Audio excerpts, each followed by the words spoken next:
नमः शिवाय। ओम नमः शिवाय। मित्रों,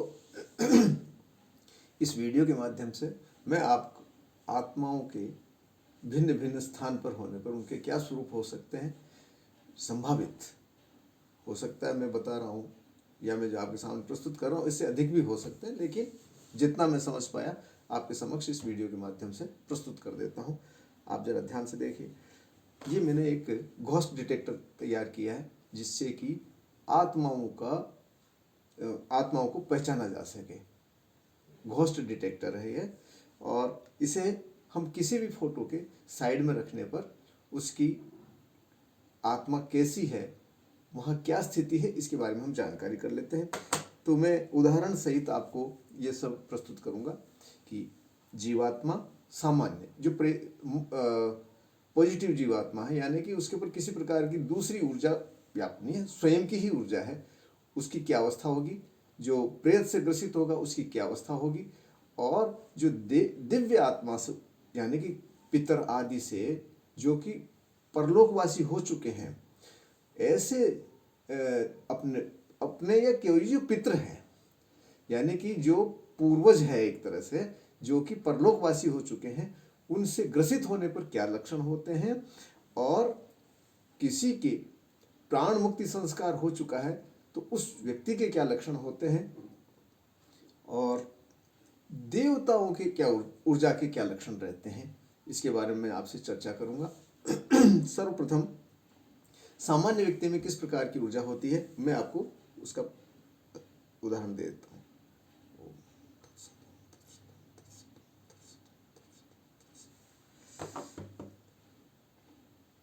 देखिए, किसी व्यक्ति की ऊर्जा को जब चेक करते हैं तो ये मेरा डिवाइस उसको इंडिकेट करता है। कैसे करता है, देखिए, ये मैं अभी जब मैं अपनी ऊर्जा को चेक करता हूँ तो ये मेरी ऊर्जा इस प्रकार की है, यानी कि पॉजिटिव ऊर्जा है। मेरे ऊपर अभी किसी भी प्रकार का आवेश नहीं है, किसी अन्य आत्मा का आवेश नहीं है, या न दिव्य आत्मा देवता की जो ऊर्जा है उसका भी मेरे ऊपर अभी असर नहीं है, प्रभाव नहीं है।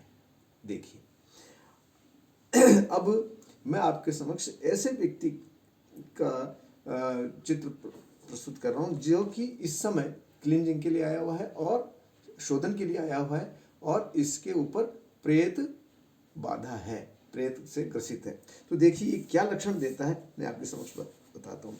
जैसे ही मैं इस घोस्ट डिटेक्टर को इसके पास में रख देता हूँ, ये इसके पास में रख दिया मैंने, और अब मैं इसके चित्र को देखता हूँ तो देखिए ये क्या लक्षण बताता है। ये इसमें थोड़ा सूक्ष्मता से आपको देखना होगा कि ये किस दिशा में जा रहा है। पहली बात तो ये मेरे बाईं ओर घूम रहा है डिवाइस, और बाएं ओर घूमते हुए भी ये एक जगह स्थिर नहीं है, ये एक जगह स्थिर नहीं है।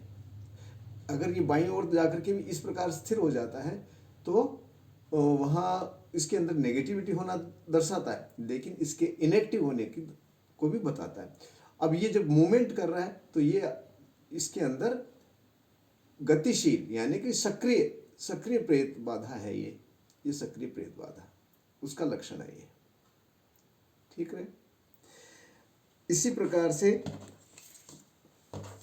ये जो एक व्यक्ति है, इसके ऊपर किस तरह की, क्या ये सामान्य है या इसके ऊपर किसी अन्य आत्मा का भी इसके ऊपर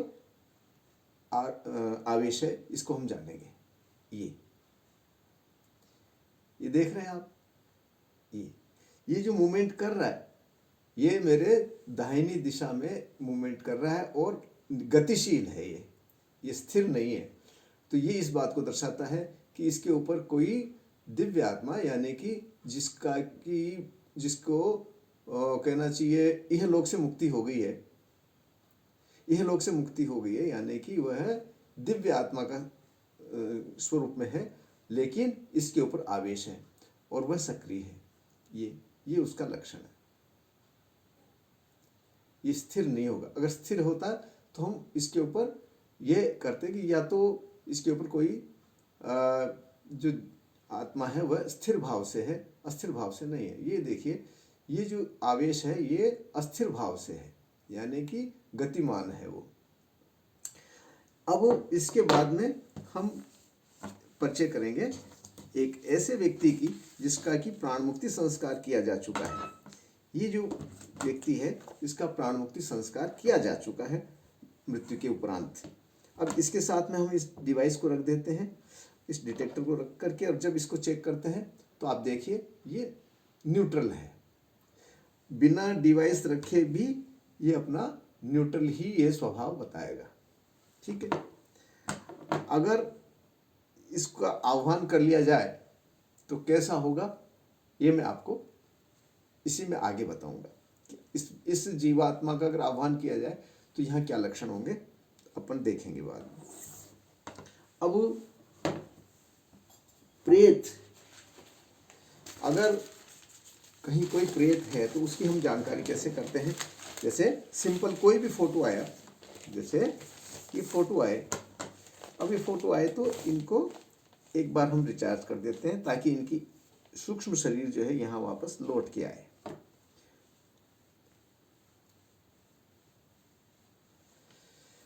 तो इनका मैंने आह्वान किया है। आह्वान करने के बाद में मैं इसी डिवाइस के माध्यम से इसको चेक करता हूँ। तो डिवाइस मैंने इसके फोटो के साथ में रख दिया है, और अब इस फोटो को चेक करूँगा तो आप देखेंगे ये इस प्रकार का हमें लक्षण दे रहा है।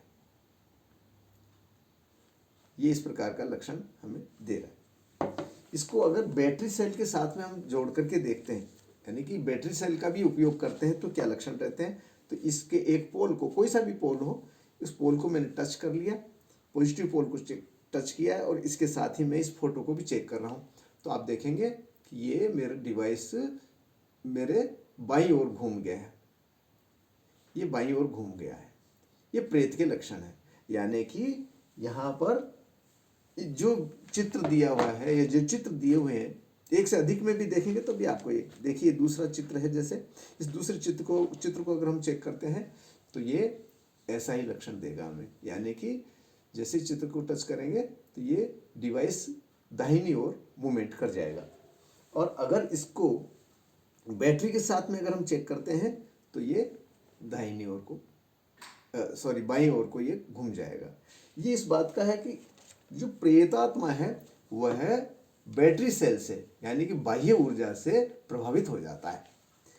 ठीक है, तो ये प्रभावित हो गया, जबकि मूलतः इसकी प्रकृति है ये, इसका स्वभाव है ये, यानी कि दाहिनी ओर इसका मूवमेंट कर जाना डिवाइस का। अब मित्रों, इसी जीवात्मा को, जो कि दिव्य आत्मा हो चुकी है, यानी कि जिसका प्राण मुक्ति संस्कार मेरे द्वारा संपादित कर दिया गया, उसके क्या लक्षण है वो आपको मैंने बताया। अब मैं अगर इसका आह्वान करता हूं तो देखिए ये जीवात्मा इस समय किस अवस्था में, परलोक के अंदर है, ये यहाँ नहीं है। यहाँ होता तो यहाँ हमें इसके लक्षण मिलते, ये न्यूट्रल है। अगर इसको इहलोक में वापस बुला लिया जाए, इस आत्मा को पुनः इसके लोक से बुला लिया जाए इसी के चित्र के ऊपर, और उसको हम लक्षण देखेंगे क्या रहते हैं।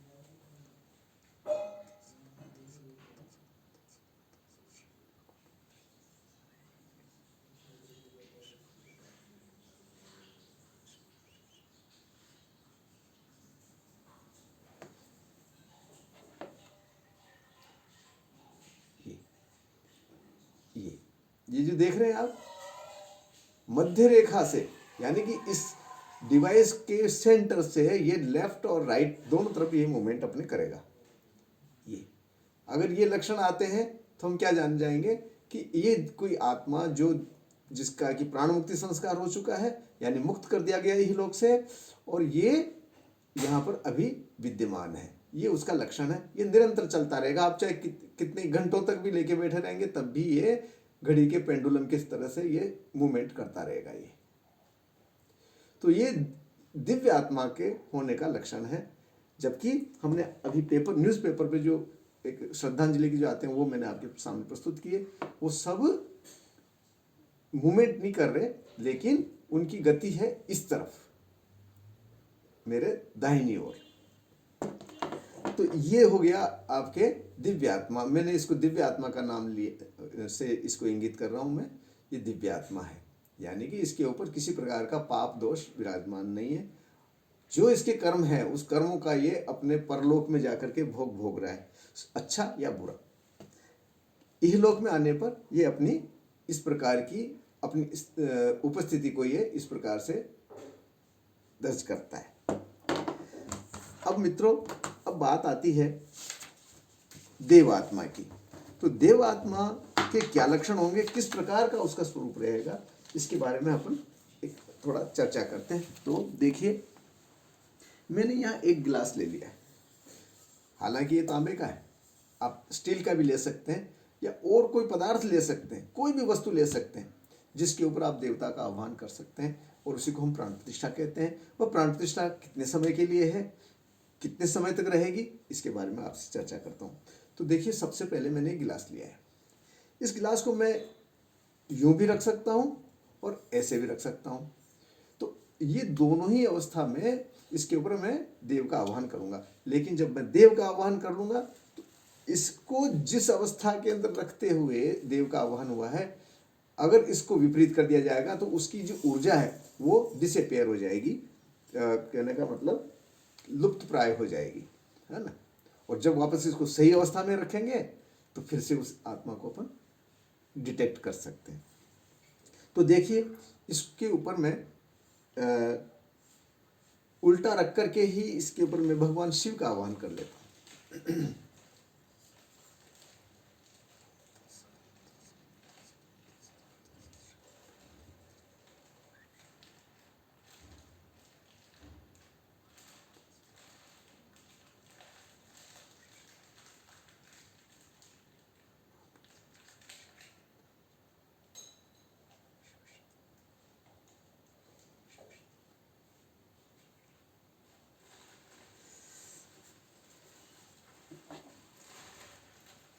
ओम नमः शिवाय, ओम नमः शिवाय, ओम नमः शिवाय, ओम नमः शिवाय, ओम नमः शिवाय, ओम नमः शिवाय, ओम नमः शिवाय, ओम नमः शिवाय।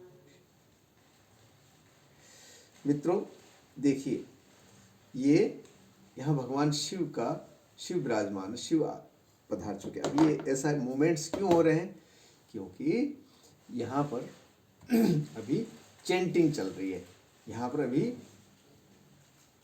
जप चल रहा है। इस मकान में, इस भवन के अंदर जप चल रहा है निरंतर भगवान शिव का। ओम नमः शिवाय का यहाँ जाप चल रहा है, इसलिए ये स्थिर नहीं है एक स्थान पर। ये इस प्रकार के ही लक्षण यहाँ आएंगे। ठीक है, हम इसके पश्चात अन्य किसी देव का आह्वान करके वो भी चेक करेंगे। तो अभी यहाँ पर भगवान शिव का जब शिव विराजमान है, तो देखिए ये इस प्रकार के लक्षण ये देगा। क्योंकि ये गतिशील इसलिए है क्योंकि यहाँ भगवान शिव का जाप चल रहा है। तो हम अन्य देव को देखेंगे, उसका आह्वान करके वहाँ क्या लक्षण होगा वो आप देख पाएंगे। तो इसको अगर हम बैटरी सेल के साथ में जब चेक करते हैं तो इस बैटरी सेल का इसके ऊपर कोई प्रभाव दिखाई नहीं पड़ेगा। ये आपको, ये अपने स्वभाव में इसके अंदर किसी प्रकार का अंतर नहीं आएगा। ये दैवी ऊर्जा है, ये दैवी ऊर्जा है। जो मंदिर में जो प्राण प्रतिष्ठा की जाती है या घर में जो प्राण प्रतिष्ठा की जाती है उसमें ये लक्षण होते हैं। अगर आप चैंटिंग करेंगे, आपने घर, सपोज कीजिए आपने घर के अंदर प्राण प्रतिष्ठा करवा ली मेरे से, मैं अपनी ही बात करूंगा, मैं अन्य की नहीं कहूँगा, मेरे से प्राण प्रतिष्ठा आप करवा लेते हैं, और प्राण प्रतिष्ठा करने के बाद में अगर आप वहाँ चैंटिंग करते हैं, चाहे आप अपनी आवाज़ को किसी मोबाइल के माध्यम से चैंटिंग कर रहे हैं या मोबाइल में जो यूट्यूब पर जो भी कोई इस प्रकार की चैंटिंग है उनको आप शिव से संबंधित अगर आप वहाँ कर देते हैं तो वहाँ यही प्रतिक्रिया होगी। अगर चैंटिंग नहीं होगा तो केवल ये इस तरफ मेरे दाहिनी ओर ही यहाँ आकर के रुक जाएगा। मैं जो प्राण प्रतिष्ठा करता हूँ उसके लिए मेरा वहाँ उपस्थित होना कहीं बहुत आवश्यक नहीं है। आप वीडियो कॉल के माध्यम से प्राण प्रतिष्ठा करा सकते हैं, वह पूर्णतया निःशुल्क है। लेकिन उसके कुछ नियम होते हैं, वो आप नियम मेरे से जान लेंगे और आप अपने घर में प्राण प्रतिष्ठा करवा सकते हैं। और कुछ एक मिनट ही लगते हैं प्राण प्रतिष्ठा करने के बाद में। आप उनकी पूजा कीजिए। अगर वह आपके देव हैं, आपके इष्ट हैं, आराध्य हैं, आराध्य के दो अर्थ हैं। एक तो आपका वास्तविक आराध्य, आपका इष्ट देव जो वास्तव में आपको अनिष्ट से बचाता है, और एक होता है आपका मन से, आपको मन में जो अच्छा लग रहा है, जो मन में अच्छा लग रहा है उसको आप अपना इष्ट मान लेते हैं। तो मित्रों, वह भ्रामक है। आप मन से जो मानते हैं वो भ्रामक है, और जो आपका ये सेलुलर स्ट्रक्चर, आपका जो पिंड जो जिसको स्वीकार करता है, या इसकी ऊर्जा जिससे मिलती है, जिस देव से, वह आपका इष्ट होता है। तो अपने इष्ट की जांच आप मेरे से करवा सकते हैं। उसके लिए भी आपको फिजिकली यहाँ आने की, मेरे से मिलने की आवश्यकता नहीं है। हाँ, मैं अगर सुगम हूँ, आप अगर कहीं आसानी से कहीं उपलब्ध हूँ, जब आप चाह रहे हैं और मैं उस स्थान के आसपास हूँ, तो आप मेरे से मिल भी सकते हैं। तो अपने इष्ट की जानकारी अवश्य होनी चाहिए, और अपने इष्ट की ही आराधना होनी चाहिए। अपने इष्ट की आराधना करने से अनंत लाभ है, अनंत, यह लोक में भी और परलोक में भी। परलोक में जाने के लिए, अभी जिसको मैंने आप एक चित्र बताया था, उसको हमने परलोक में जो इसको जो प्राण मुक्ति जो अनुष्ठान किया जाता है, वह व्यक्ति के उस जीव के लिए, उस जीव का इष्ट कौन था, ये जानकारी करके, और उस इष्ट की को प्रसन्न करने के लिए उतने जाप किए जाते हैं, और वह व्यक्ति मुक्त हो जाता है। ये इसका सिंपल प्रोसेस है। तो मित्रों, ये हुई भगवान शिव की ऊर्जा। यहाँ पे अगर मान लीजिए हमने जब आह्वान किया तब इसकी ये स्थिति थी, ये पोजीशन थी, इसको मैं उल्टा कर देता हूँ, तो अब देखिए क्या स्थिति रहती है। ये सामान्य हो गया। सामान्य से अर्थ है कि एक मेटल है, बस मेटल की जो एनर्जी होती है वो मेटल की एनर्जी इसमें रहेगी। तो इसको आह्वान करते समय हमें ध्यान रखना होता है कि इसको किस अवस्था में रख रहे हैं हम। उसी अवस्था में आप रखेंगे तो वहाँ पॉजिटिव एनर्जी उस देवता की बनी रहेगी। ये इस ऊर्जा कब तक बनी रहेगी, तो अलग अलग वस्तुओं पर अलग अलग उसके प्रभाव होते हैं। यही चीज अगर मान लो इसको अर्थ कर दिया जाए, यानी कि इसको लेकर के, और मैंने ये पृथ्वी का स्पर्श करा दिया इसको, तो अब क्या लक्षण होते हैं आप देखिए। ये सामान्य मेटल हो गया। यहाँ देव का जो आह्वान किया था मैंने, देवी ऊर्जा का जो आह्वान किया था, वह लुप्त हो गई है, क्योंकि मैंने इसको पृथ्वी का स्पर्श करा दिया, यानी अर्थ। तो आपने कहानियों में भी सुना होगा कि देवता पृथ्वी का स्पर्श नहीं करते कभी। इस चीज से, इस प्रयोग से हम ये भी जान लेते हैं कि देवता कभी पृथ्वी का स्पर्श नहीं करते, पृथ्वी से ऊपर रहते हैं, आसन पे विराजमान रहते हैं। आप आसन बिछाओ, उनकी ऊर्जा व्याप्त रहेगी, विराजमान रहेगी। प्राण प्रतिष्ठा की स्थिति में दो बातें हैं मित्रों। एक बात, जो कोई पत्थर होता है जो जागृत अवस्था में रहता है, और उसके अंदर उस पर्टिकुलर तत्व की अधिकता होने की वजह से वो पर्टिकुलर उसके अंदर देव का आह्वान किया जा सकता है। जिस पत्थर में भगवान राम का तत्व होगा, वहीं पर भगवान राम की प्राण प्रतिष्ठा संभव है। केवल सुंदर मूर्ति बना देने मात्र से या उसका श्रृंगार कर देने मात्र से वहां राम की प्रतिष्ठा नहीं होती, नहीं होती, नहीं होती। भ्रम है ये। इस भ्रम से आप बाहर निकलिए। और सीधी सी बात एक ही है कि आपके पास में कोई पैरामीटर होना चाहिए। जैसा मैंने तैयार किया है, ये डिवाइस तैयार किया है, इस डिवाइस के माध्यम से मैं सिद्ध कर सकता हूं कि यहाँ अमुक देव विराजमान है या नहीं है, वहाँ अमुक देव की ऊर्जा व्याप्त है या नहीं है। आप भी थोड़े अभ्यास के साथ कर सकते हैं। ठीक है, तो मित्रों, ये हुई बात देवी ऊर्जा की। अब देवी ऊर्जा के बाद में अब हम जो जिसकी कहने का अर्थ है कि इनके लिए कैसा आसन आवश्यक है। अभी देखिए, मैं जैसे भगवान गणपति का मैं आह्वान करता हूँ, इसके लिए मैं एक क्षण के लिए मैं थोड़ा व्यवधान दूंगा।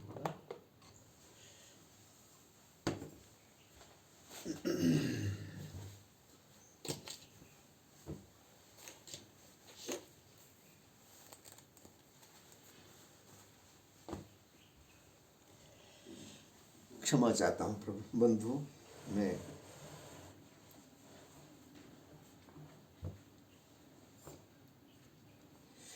तो अभी आप देखेंगे कि मैंने वस्त्र लिए हैं। अब मैं यहाँ भगवान गणपति का आह्वान करता हूँ आपके समक्ष। पात्र को मैंने अब की बार यूं रख लिया, आप कहें तो मैं यूं भी रख सकता हूँ। यूं रख लेता हूँ, थोड़ा सहूलियत रहेगी।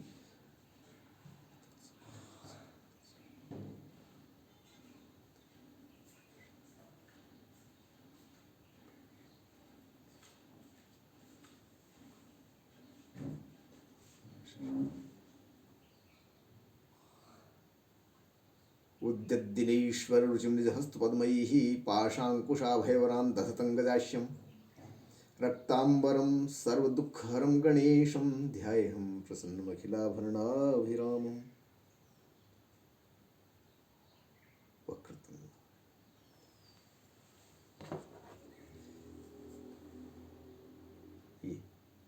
ये जो ऊर्जा देख रहे हैं ये दैवी ऊर्जा इसके अंदर व्याप्त है।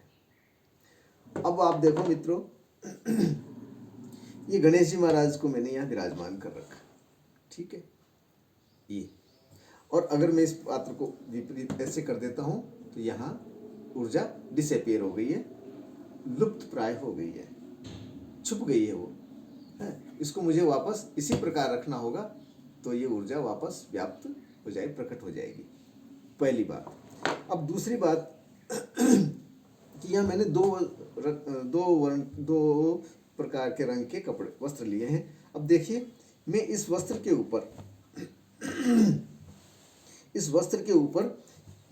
इस ऊर्जा युक्त, उस दैवी ऊर्जा युक्त इस पात्र को मैं रखता हूँ यहाँ पर। ये मैंने रख दिया। अब मैं इसकी ऊर्जा को अगर चेक करता हूँ तो देखिए क्या परिवर्तन आया। ये देख रहे हैं आप, ये न्यूट्रल हो गया, न ये मेरे लेफ्ट में आ रहा है न राइट में जा रहा है, और ये रुक गया, यानी कि अवरुद्ध हो गई ऊर्जा जो थी वो अवरुद्ध हो गई। ये लक्षण आप इसमें देख रहे हैं, ठीक है। अब इसको मैं इस वस्त्र पे से अगर हटा देता हूँ, सपोज कीजिए मैंने हटा दिया और मैंने इसको लाल वस्त्र पर रख दिया, तो इसके ऊपर जब मैंने रखा तो आप देखिए इसकी ऊर्जा कैसी है। देख रहे हैं आप, ये मेरे पूरी तरह से राइट साइड में आ गया है। और इसको मैं बैटरी सेल से जब चेक करूंगा तो आप देखेंगे कि इस बैटरी सेल का इसके ऊपर कोई प्रभाव नहीं पड़ रहा है। तो ये दैवी ऊर्जा है और अब ये गणेश जी की ऊर्जा ही है। इसको भी हम पहचान सकते हैं कि गणेश जी की ही कैसे मान लेंगे। आपने किसी और देवता का आह्वान किया होगा है तो इसको गणेश जी कैसे मानेंगे। इसके ऊपर न कहीं उनका स्वरूप बना हुआ, न कहीं एक दंत है, न कहीं इनके ऊपर कोई सूंड है, कुछ भी नहीं है, फिर ये इसको हम कैसे गणेश जी का मान लेंगे। तो मित्रों सीधा सा जवाब है कि आप गणेश जी महाराज की ऊर्जा को अपने अंदर उत्पन्न कीजिए और वो ऊर्जा अगर ये अपने अंदर एब्जर्व कर लेते हैं तो समझ लीजिए कि वहां गणेश जी की ऊर्जा है। अगर इतर किसी देव की ऊर्जा आपने अपने अंदर एकत्रित की है तो वह ऊर्जा वह स्वीकार नहीं करेगा। कैसे, मैं आपको ये भी बता देता हूँ। वीडियो थोड़ा लंबा होता जा रहा है लेकिन आप इसको ध्यान से देखिए, आपके जीवन में काम आएगा। देखिए ये मेरी ऊर्जा भी इस प्रकार से है, ठीक है। अब मैं भगवान शिव की ऊर्जा, सामान्य ऊर्जा उसमें एकत्रित करता हूँ।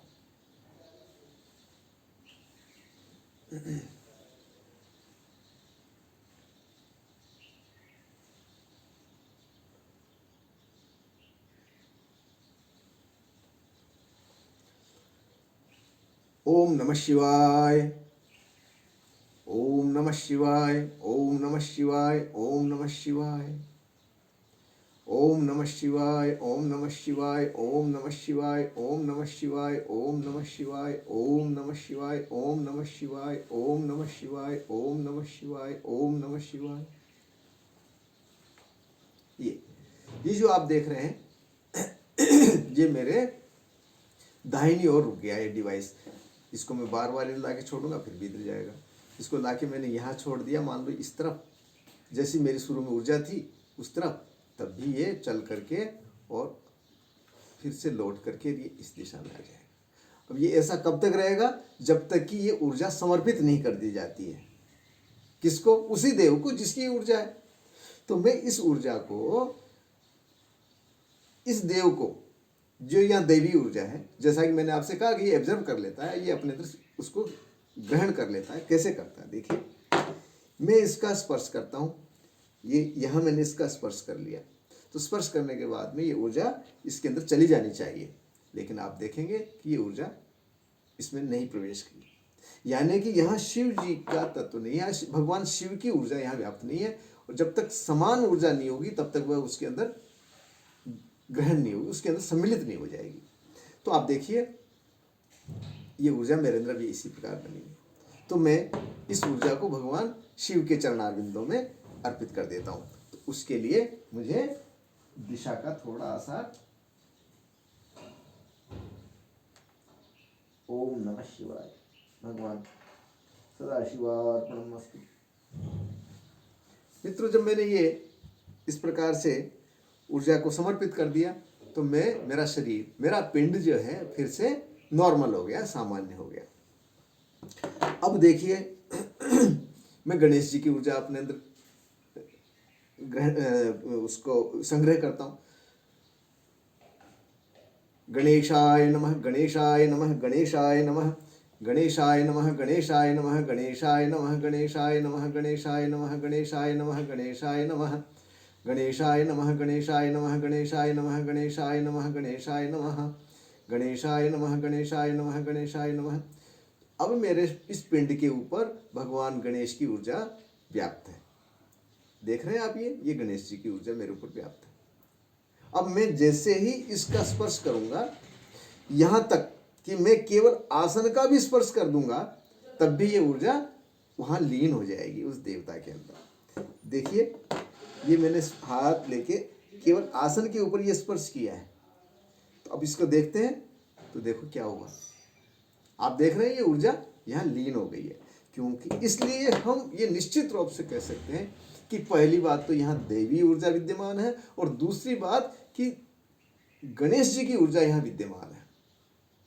मित्रों, मैं किसी की क्रिटिसाइज नहीं करना चाहता, लेकिन मैं अपने इस माध्यम से अपने देव को, सनातन धर्म में जो देवताओं की या प्रेतात्माओं की या श्री हरि की इस प्रकार की जो चर्चा है वो सत्य है, और ये प्रैक्टिकली प्रूव है।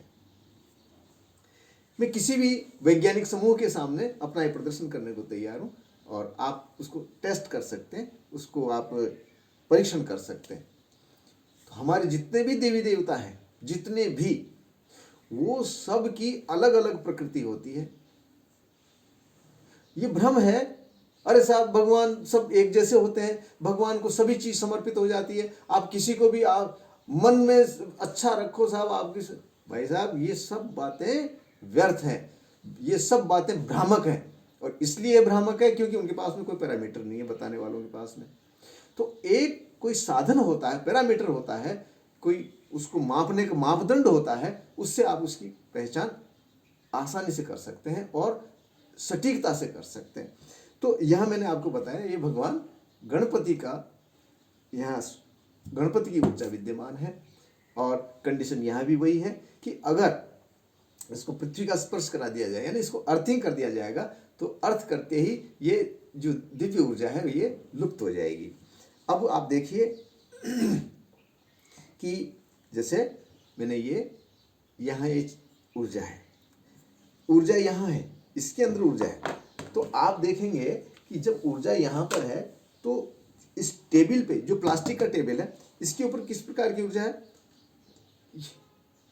तो ये व्याप्त है, यानी कि प्रसार करती है। हालांकि ये लक्षण प्रेत की अवस्था में भी होता है, लेकिन मैं दैवी ऊर्जा का भी आपसे वार्ता कर रहा हूँ। तो दैवी ऊर्जा जहाँ इसको स्थापित किया, ये आसन है, वस्त्र है, ये प्लास्टिक है, ये व्याप्त होगी, ये प्रसार करेगी अपना। अणु से अणु है और स्थूल से स्थूल है।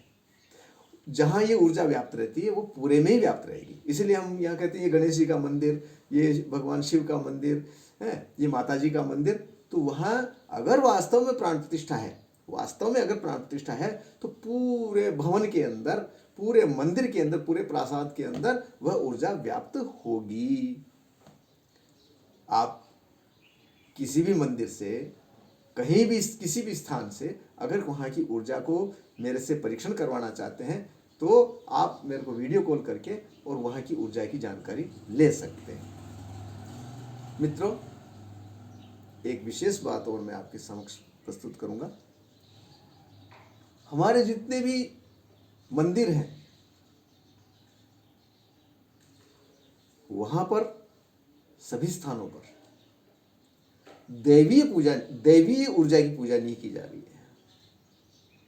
आप रुष्ट नहीं होना, लेकिन ये यथार्थ है, ये सत्य है।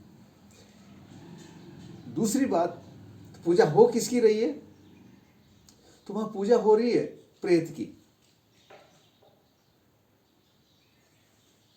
मूर्ति का जो विग्रह है, मूर्ति का जो स्वरूप है, वह कुछ है, वहां विराजमान कुछ है।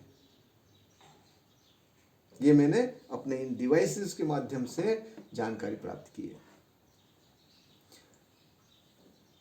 उदाहरण के तौर पर आपको 2 उदाहरण दूंगा और दोनों को मैं प्रमाणित करने के लिए तैयार हूं। दोनों के मेरे पास प्रमाण है, मैं उनको प्रमाणित कर सकता हूं वर्तमान में। हालांकि वहां से अगर ऊर्जा, कोई विद्वान आदमी है और ऊर्जा को वहां परिवर्तन कर दे, बात अलग है, लेकिन आज के समय वर्तमान में जो स्थिति मैं आपको बता देता हूं कि जयपुर, राजस्थान की राजधानी जयपुर, उसके अंदर भगवान गणपति का मंदिर है मोती डूंगरी में। और उस मोती डूंगरी स्थित उस गणेश मंदिर में दैवीय ऊर्जा है, किंतु वहां भगवान शिव की ऊर्जा विद्यमान है।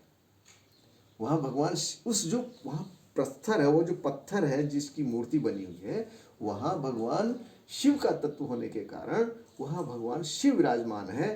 अब आप वो तो मुख से बोलेंगे नहीं, आप उस पर सिंदूर लगा दो, गणेशाय नमः कह करके आरती कर दो, गणेश जी की आरती बोली कर दो, बाबा है वो तो, वहां कोई रुष्ट तो कुछ होंगे नहीं, लेकिन आपको लाभ नहीं। आप गणेश जी के मंदिर में जाइए, वहां पर उस मोती डूंगरी वाले बड़े गणेश जी जहाँ बहुत स्थूल काय विराजमान है, उस विग्रह के सामने जाकर के आप भगवान शिव की पूजा कीजिए, भगवान शिव का नाम लीजिए, भगवान शिव को प्रसन्न करने के लिए ओम नमः शिवाय का जाप कीजिए। देखिए आपको वहाँ चमत्कारिक लाभ होगा। लेकिन ये सब तभी संभव है जब आपका इष्ट देव भगवान शिव हो, यानी आपका जो सेलुलर स्ट्रक्चर है, आपका जो भौतिक शरीर है, यह शिव की ऊर्जा से ओतप्रोत होना चाहिए। कौन कहता है कि दैवीय बल नहीं मिलता? अवश्य मिलता है, 100% मिलता है, लेकिन आपको वैसा उपाय करना होगा। अब आपका आपका जो भौतिक शरीर है, ये तो है गणेश जी की ऊर्जा से युक्त, और आप भगवान शिव की पूजा करे जा रहे हैं, शिव जी को चढ़ाए जा रहे हैं, वहाँ वो एक्सेप्ट ही नहीं हो रहा। अब एक्सेप्ट नहीं हो रहा तो आप कहेंगे साहब मैं इतने दिनों से शिव जी को स्नान करा रहा हूँ, बिल्व अर्पण कर रहा हूँ, लेकिन कोई लाभ ही नहीं है। तो पहले आपको ये जान लेना चाहिए कि आपका भौतिक शरीर ये किस किस देवता के लिए उपयुक्त है। भगवान के अनंत स्वरूप है, अनंत स्वरूप भगवान श्री हरि विष्णु के, भगवान विष्णु के अनंत स्वरूप हैं।